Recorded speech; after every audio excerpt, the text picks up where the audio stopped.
Bonjour, je suis Anna Maria Falaus, je suis chercheuse en sciences du langage, spécialisée en sémantique formelle du langage naturel dans une perspective comparative et je travaille au laboratoire de linguistique de Nantes.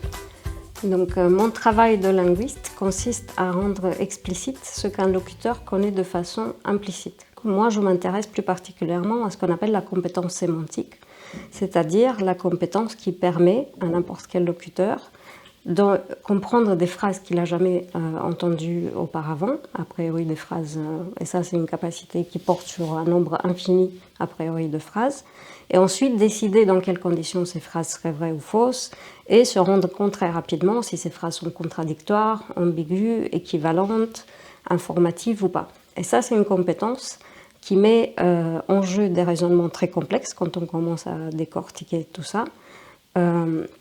Elle est automatique et inconsciente. Dès que je dis quelque chose de contradictoire, vous allez vous en rendre compte presque sans le vouloir. Ce qui est intéressant, c'est que ça, c'est valable, quelle que soit la langue qu'on parle, et c'est indépendant du niveau socio-économique et culturel. Donc, je travaille sur cette compétence sémantique dans une perspective formelle et une perspective comparative. Donc, la perspective formelle, c'est quoi? Tout comme derrière un site web, il y a un code qui le rend fonctionnel. Moi, j'essaie de trouver le code qui rend cette compétence sémantique possible. Et donc, je cherche à formaliser et à modéliser le langage naturel. Cependant, la relation entre le langage logique ou formel et le langage naturel, elle n'est pas transparente. Parce qu'un langage formel, il est non ambigu, il est univoque, alors que le langage naturel est tout sauf ça. Prenons par exemple une phrase de l'italien « non ho visto niente ».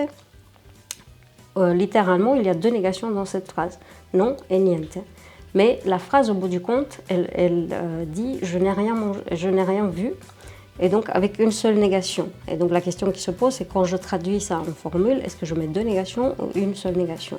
Donc ça, c'est la perspective formelle. D'autre part, la perspective comparative, elle est importante parce qu'elle nous permet de comprendre comment tous ces éléments-là fonctionnels sont réalisés, exprimés à travers les langues, donc la négation, la disjonction, tout ça.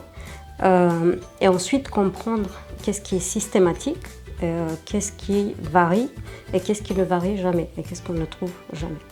Donc pour la suite, l'objectif c'est de continuer à regarder d'autres phénomènes et d'autres langues naturelles afin de comprendre comment marche le langage, en sachant que la sémantique dans cette perspective comparative et formelle est un domaine assez récent et donc tout reste à faire. La seule question c'est comment trouver les moyens, le temps et l'énergie pour le faire, en sachant que l'objectif c'est de comprendre qu'est-ce qui rend possible le langage chez l'être humain et quelle est l'articulation entre le langage et le reste du système cognitif.